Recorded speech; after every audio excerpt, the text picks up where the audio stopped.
If you're applying to second-chance employers in New York City and still not getting hired, this might be why. Most people misunderstand what second-chance hiring actually means in a city like New York. And make sure you stay until the end, because the biggest mistake people make with second-chance jobs here isn't the record. It's how they apply. Let's clear it up. A second-chance employer is not a guarantee.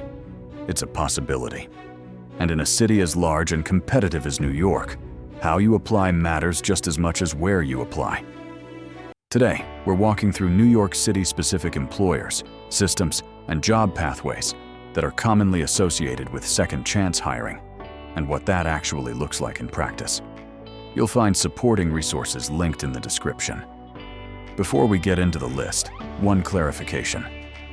Second-chance employer does not mean automatic hiring, skipping background checks, or the same outcome for everyone. It usually means applications reviewed case by case, criminal history considered later in the process, decisions based on the role, the setting, and the level of supervision. This video is about realistic pathways, not false promises. One thing to keep in mind as we go through this: opportunities in New York City vary by borough. Manhattan has more hospitality, institutional and property management work. Brooklyn, the Bronx, and Queens have more warehouse, logistics, and facilities work. Staten Island has port-adjacent and distribution operations. Where you are and where you're willing to commute shapes what's realistic. Keep that in mind as we go. Here's something critical to understand about New York City. New York has Article 23A, a law that requires employers to consider specific factors before denying someone based on criminal history. That includes how long ago the offense occurred, evidence of rehabilitation, whether the conviction is directly related to the job. New York City also enforces fair chance hiring rules, which delay criminal history questions until later in the process for many employers. New York State's Clean Slate Act allows automatic sealing of certain records after defined waiting periods. None of this guarantees a job, but it changes how applications are evaluated. And if you're not already connected to NYC Workforce One career centers, they work with city agencies, contractors, healthcare systems, logistics, and facilities employers. These are tools, not shortcuts, but in NYC, they matter. Here's the part most people don't realize. In New York City, many people don't get rejected because of their record. They get filtered out because the application strategy doesn't match the system. Applying everywhere without understanding how NYC hiring actually works wastes time and drains confidence. Second chance hiring works best here when it's targeted, not rushed.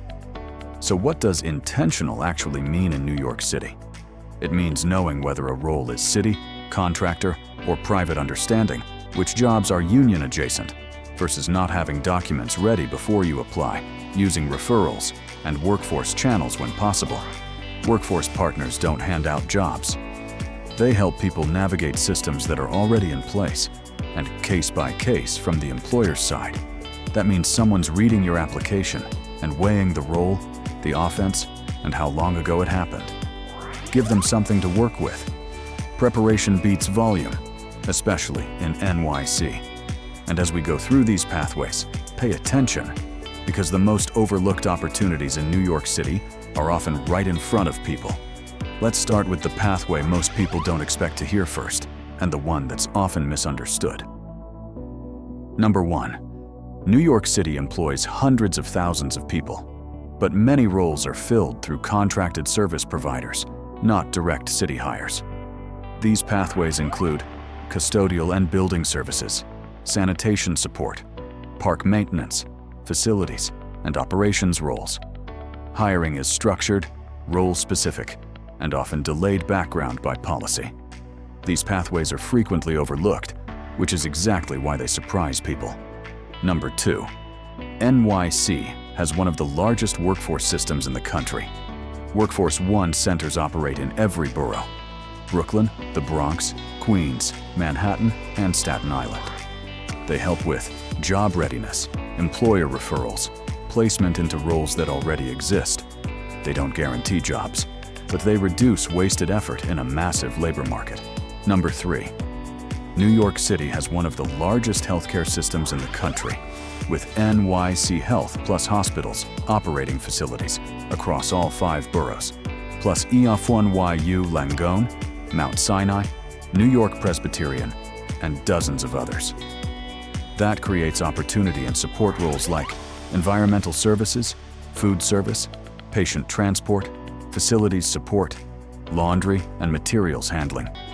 Many of these roles are filled through contractors rather than direct hospital hires, but they provide structure, steady hours, and long-term pathways. And for some people, they become an entry point into healthcare employment. If you've been applying and hearing nothing back in New York City, that doesn't mean you're unemployable. Most of the time, it means the system is large, competitive, and hard to navigate without clear guidance. That's a systems issue, not a personal failure. Number 4. New York City relies heavily on logistics, ports, and distribution, and this work is spread across the boroughs. In the Bronx, Hunts Point is one of the largest food distribution hubs in the world, with constant demand for warehouse, cold storage, and logistics workers. In Queens, the areas near JFK Airport have massive fulfillment and freight operations. In Brooklyn, the waterfront and Red Hook areas handle shipping, warehousing, and distribution. In Staten Island, proximity to the Port of New York and New Jersey creates port-adjacent logistics work. These roles include warehouse and fulfillment, freight handling, transportation support, cold storage operations. They're often shift-based and structured, making them common entry pathways for rebuilding work history. Number 5. NYC's building density creates constant demand for maintenance, janitorial, groundskeeping, building operations support. This is true across all 5 boroughs, from residential buildings to commercial properties to public housing. These roles are often reviewed individually and filled locally, making them realistic second-chance pathways. Number 6. Restaurants, hotels, schools, and institutions across NYC rely on kitchen support, food service workers, custodial and service staff. Manhattan has the heaviest concentration of hospitality work, but every borough has restaurants, hospitals, and schools that need these roles filled.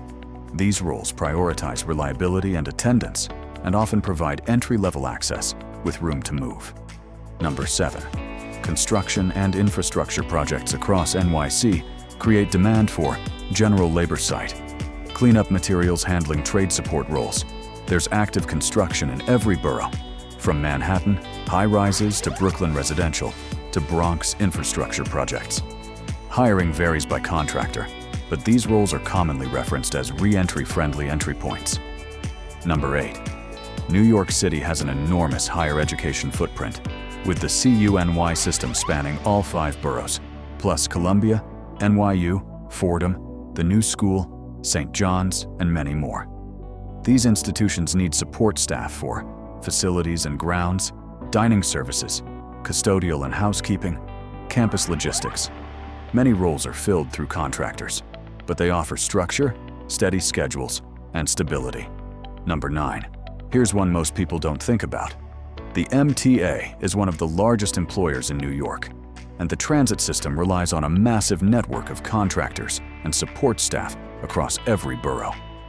That creates opportunity in station cleaning and maintenance, facilities support, construction and infrastructure support, bus depots and rail yard operations.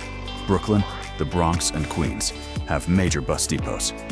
Staten Island has the ferry and railway operations. Manhattan has the densest station network. Many of these roles are filled through contractors, but they offer steady hours, structure, and potential for advancement. This is exactly why staying until the end matters. Most people never hear about pathways like this. Second chance hiring in New York City is rarely about one employer saying yes. It's about preparation, timing, system navigation, applying strategically. A list alone doesn't create outcomes, but understanding pathways does. Felon-friendly jobs now exists to organize this information clearly, so people with records don't waste time applying blindly. We focus on clarity, not hype, If you're looking for New York City-specific job pathways, preparation guidance, and second chance resources, the link is in the description. Before I close, here's what you can do tomorrow in New York City. No money, no special access required. First, identify one workforce partner to contact. Workforce One has centers in every borough. You can also reach out to the Center for Employment Opportunities, the Fortune Society, or the Osborne Association. Just one. Make the call. Second, write out your work history timeline, even if there are gaps. Especially if there are gaps. Know your story before someone asks. Third, research one employer or contractor before you apply. Not 10. 1. Know what they do, what the role involves, and why you're a fit. Small steps. Focused energy. That's how this works, even in NYC. Earlier, I mentioned the biggest mistake people make after learning about second chance jobs in New York City. It's not the record. It's applying without understanding how the system works, and burning out before opportunity has time to work. Second chance hiring isn't about guarantees. It's about access to opportunity and knowing how to approach it. If this video helped you focus your energy more clearly, share it with someone looking for work in New York City. Clear information leads to better outcomes,